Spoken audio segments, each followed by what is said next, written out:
ሰላም ሰላም ሰላም፣ እንዴት ናችሁ? አማን ነው። ክብሩ ይስፋ የእናትና የልጁ። እንግዲህ እንደምታዩት አንዳንዴ ላይፍ እግዚአብሔር አምላክ ሁሉን አሟልቶ ሲሰጠን እኛ ደግሞ በፍላጎታችን ወደ ሌላ ቦታ ስናይ ነገራችን ሁላ ይበላሻል። ይህን የመሰለ ልጅ ከፊት ለፊት የምታዩት ጋዜጠኛ ሶፎንያስ አፈር መስሎ እያየነው ነው። ያ ደግሞ የገባው ራሱ በራሱ ላይ በፈጠረው ችግር ነው። በሚገርም ችግር በምታውቁት ሶሻል ሚዲያ ላይ ሁሉም ያውቀዋል። ለሌሎቻችሁ ወጣቶችና ህጻናቶች ወይም ወንድምና እህቶቻችን ወጣቶች ወንድምና እህት ይሄ ነገር አስተማሪ ነው ብዬ አስባለሁ።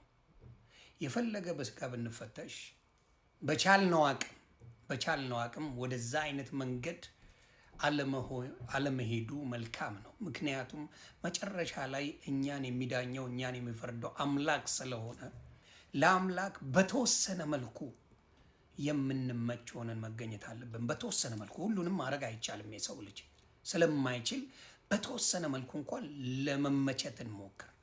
ስለዚህ ጋዜጠኛ ሶፎንያስ በደረሰበት አጋንንት ምክንያት ያችን ሁልጊዜ ስሟን አንስቶ የማይጠግበው እናቱን በፈላ ዘይት ቀቅሎ ሊገላት ነበር።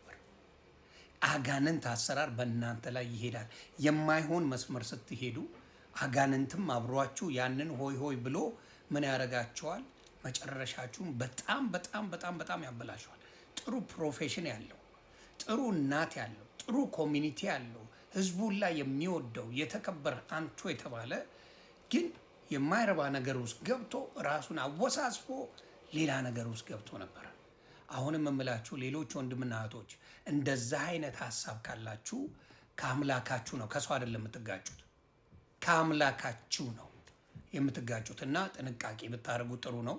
አንተም ወንድማችንን እግዚአብሔር አምላክ ጨርሶ ይማረ። ከገባበት ውጥንቅጥ የማይሆን ነገር ላይ እግዚአብሔር አውጥቶ ወደ በፊቱ ፕሮፌሽን ተመልሰ ስራን ሰርተ ለሀገር ለወገን ጠቃሚ የሆነ ስትጠቅም የነበርክ ሰው ነህ። በማይረባ ተልካሽ አመለካከት ነው ሌላ ነገር ውስጥ የገባኸው። ስለዚህ ከዛ ወጥተህ ለሀገር ለወገን ተጠቅመ ማየቱ፣ አንተም ራስም ተጠቅመ ማየቱ ደስታዬ ነው።